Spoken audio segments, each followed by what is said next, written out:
Hi, my name is Rebecca from Ingvid.com. In today's lesson, we'll be talking about good manners, or what can also be referred to sometimes as cross-cultural skills. What does that mean? It's the skills that you need to function effectively in a different culture than your own. So for example, if I were to come to your country and learn your language, do you think that would be enough? Not really, because along with the language, I also need to learn what's acceptable, what's not okay in that particular culture.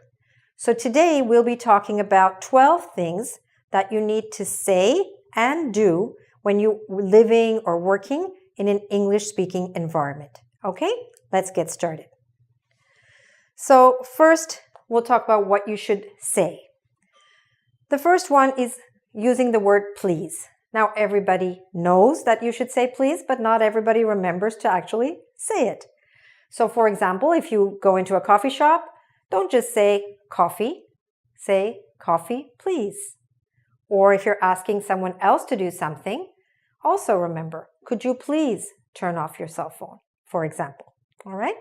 Next, remember to say thank you whenever somebody does something.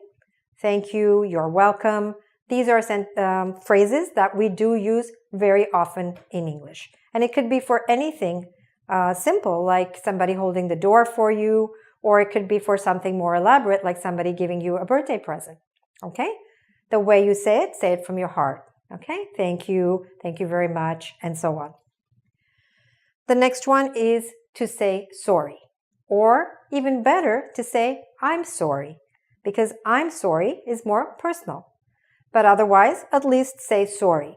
And again, you can say sorry for little things, like perhaps stepping on someone's foot, or if you bang into someone by mistake, you bump into someone by mistake somewhere in a crowded place. Still apologize. Say, I'm sorry, I'm sorry, I'm sorry. Okay? We do use that quite often. Next one, excuse me.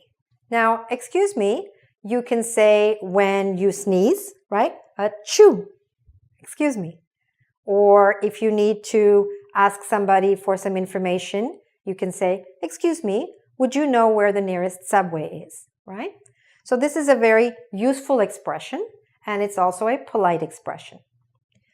The next one is to remember to greet people and also to wish people.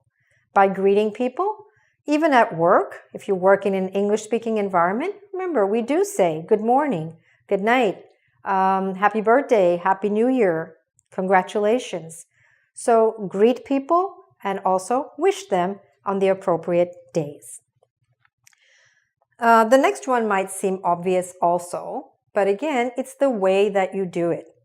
Even if you work in an office in the morning, you can say, hey, good morning, how are you? And when you ask, how are you? Even though you're not expected to give a full answer, but whatever answer someone gives you, remember to listen. Don't start talking right away. Wait to hear if the other person is saying, oh, pretty good, I'm fine. How are you? Hear all of that before you start speaking about your own disposition, your own state of mind, okay? Listen to the answer, all right? So these are 6 things that you must remember to do. They are taken for granted and they are expected of you. Next, let's look at what you should do. This 7th one here says smile. Smiling creates a more friendly environment and it's certainly expected. So try to do that. Again, it doesn't mean you have to keep smiling, but when you meet someone, give them a smile. If you don't smile, they might think that you're nervous. They might think you're angry or unhappy about something, okay? Or they might take it a little bit aggressively. So try to smile. It also gives people the message that everything is okay. Not just that you're happy to meet them, but that everything is fine with you. So it says 2 things, something about you and something about the other person. Next, shake hands.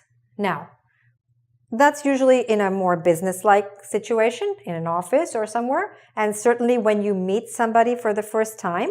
In an English-speaking environment, you are expected to shake hands, and shake hands rather firmly. Don't shake hands very weakly or just hold a part of the hand. Hold the entire hand and shake it firmly. All right? That's, again, part of the office expectation and the business norm. The next one is to remember to cover your mouth. What do I mean? Not all the time, but if you need to yawn, what does it mean to yawn? It's what you do when you're sleepy, and right? We yawn. So when you do that, if it happens and you're in a group or in an office or something like that, remember to cover your mouth. You can cover it this way, like this, or some people cover it this way. Okay? So cover your mouth. Also, if you're coughing, remember to cough aside, okay? You can do that. Actually, today, they teach us something quite different. They actually teach us to cough here, into the inside of your elbow, like this. Why is that? Because if you cough into your hand and then you go and shake hands with someone, you're passing your germs onto that person. And people are very aware of that these days. So it's better not to cough into your hand, actually, but to cough here, like that, okay? Next, remember to stand in line. In many parts of the world, there are different rules regarding lines. And in English-speaking countries, generally people expect you to stand in line, not to crowd around, not to get in front of somebody, not to look for a place and sneak in, but in fact to check who is the last person in line and make sure that you stand behind them. If you're not sure who's the last person in line, because it's a bit of a confusing situation, you can ask, who's last? Okay? And stand behind that person. That is part of the etiquette that is expected of you. Next one. This is hold the door. What do I mean by that? If you're going through a doorway, remember to hold the door behind you. Don't just go through yourself and then let the door fall back against whoever is behind you. No, hold the door, look back, and check if there's someone there. Hang on for a second if they're still coming. And whether they say thank you or not doesn't matter. It's your job to hold the door. Try to do that. It makes for a much friendlier society, a much more caring society. The last one is something that a lot of people are not aware of because in different parts of the world, space has different meanings. In some cultures, it's perfectly acceptable to stand quite close to someone. And that's, absolutely fine. In an English-speaking environment, that's not really expected. Personal space is respected more and expected. So when you meet someone, when you're standing, for example, or when you're talking to someone, try to keep about an arm's length distance, okay? Not exactly. And of course, if it's very crowded, you might stand a little closer. But let's say it's an empty room, about an arm's length, okay, this way or this way, is where you should stand when you're talking to someone. If you stand closer to them than that, okay, they're going to feel uncomfortable and you're probably going to find that they're standing back, they're moving away, and that's because you've crossed their comfort zone. Their comfort zone is about this much.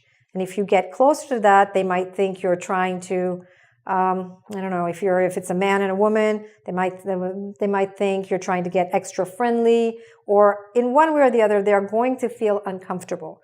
So remember to respect that space if you're standing.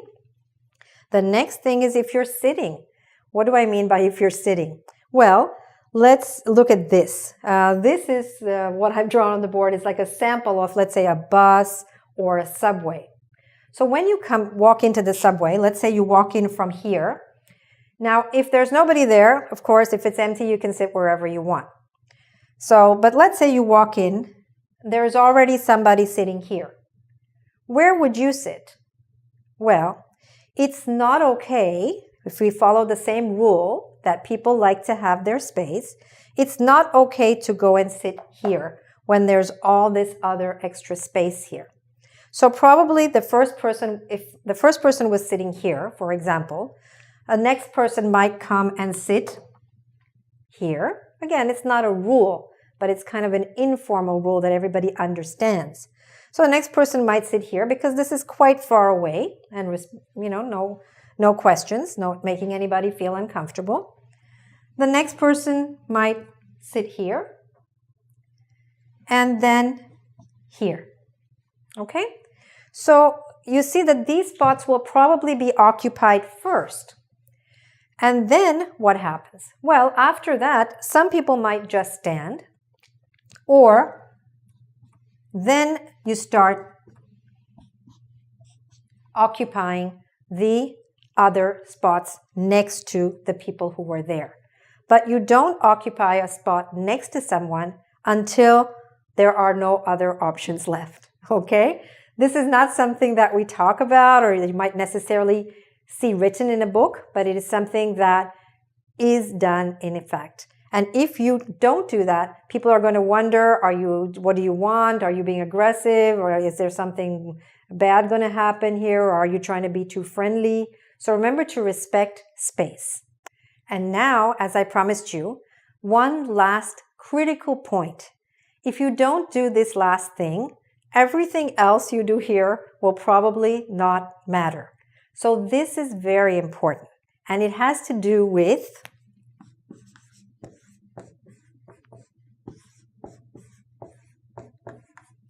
body odor. Okay? What do I mean by that? I mean that you need to make sure that you don't smell bad. All right? That means everything from your mouth. So make sure you brush your teeth. If you've had something to eat which has some spices in it, make sure you use breath freshener. Otherwise, people are going to feel uncomfortable around you. Moving from your mouth down to your underarms, make sure that you use deodorant or an antiperspirant. People are not accustomed to the smell of sweat in North American societies or in English-speaking societies. And if you sweat and it smells, then people are going to avoid you. And they will not tell you because it's considered rather rude to speak about those kind of things.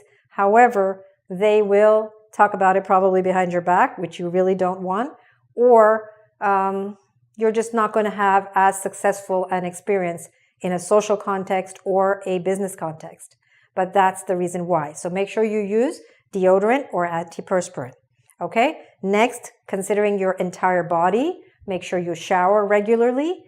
And the last thing is also the clothes that you wear. Make sure you wash them regularly and make sure if you have been somewhere, for example, a club or a restaurant with a lot of smells, make sure that your clothes don't keep that smell because clothes tend to hang on to certain smells. For example, before you go for a job interview, if someone in your house is cooking, whether it's your mom or a roommate or your girlfriend or your wife or someone or your boyfriend, make sure you don't enter the kitchen, especially if they're cooking onions or something like that, because all that smell will stay on your clothes and then people are going to smell that once you're outside of that environment, right? So make sure that any kind of food, smoke, tobacco, marijuana, alcohol, all these substances do cling or stick to our clothing. So make sure that your clothing doesn't smell of any of that and make sure that you don't smell anything but good. All right? Now, that doesn't mean to drench yourself in cologne. No, don't do that. But make sure that you have a neutral smell, especially in an office environment. And if you do that, plus all of these things, you are going a very long way to being successful in an English-speaking environment. Thanks very much for watching. If you enjoyed this video, please subscribe to my channel on YouTube. And also, if you'd like to do a quiz to review some of these points, go to our website, www.ingvid.com. Thanks very much. Bye for now.